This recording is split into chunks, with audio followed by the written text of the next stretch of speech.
dövlətinin və xalqının tarixinə müqəddəs şəhid qanı ilə yazılan 27 sentyabr 2022 bizim böyük zəfər yolumuz oldu. Həmin gün Ali Başkomandanın əmri ilə əks hücuma keçən Azərbaycan ordusu 28 illik həsrətimizin müqami sonu ilə bizi fərəhləndirdi.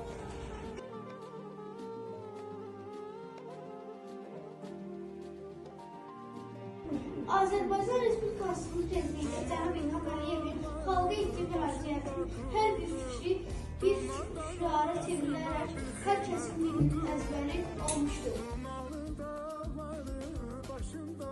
Ordumuz normal tavrlarımızı addım-addım düşmənə tapdalığından azad edir və qələbəyə yaxınlaşırdı. 4 gün çəkən müharibə zamanı ordumuz özünün tam və qəti qələbəsini təmin etmək üçün düşməni geri çəkilməyə məcbur etdi. Dəmir yumruq düşmənin mənfur başını əzdi. Düşmənlər Qarabağda daim qala bilməzdi.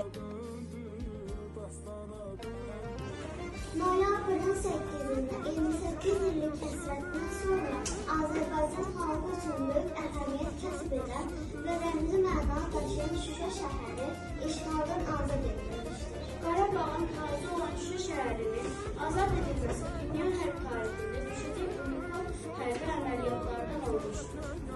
Əziz Cəbrayıl, sən azadsan. Əziz Füzuli, sən azadsan. Əziz Zəncirov, sən azadsan. Əziz Qubadlı, sən azadsan. Əziz Şuşa, sən azadsan. Əziz Abdul, sən azadsan.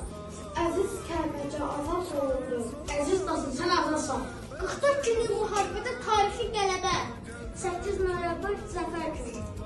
Qarabağ Azərbaycandır. Müjdə ver omuza, müjdə ver ayaq. Bu nə bir xəyaldır, nə də bir röya.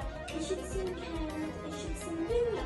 Mən qalib ölkənin vətəndaşıyım. Bu möhtəşəm qələbəni bizə yaşadan, canı ilə, qanı ilə düşmənə sinə gərən şəhidlərimizi qarşısına baş əyib onların ruhunu uca tuturuq. Ruhun şad olsun, Rəşad Mikailzadə. Səninlə qürur duyuruq. Mən şəhidəm, ölməmişəm. Külək olub qarışmışam vətənimin havasına. Cismim köçüb bu ayaqdan, ruhum hər an sizinlədir. Mən şəhidəm, ölməmişəm.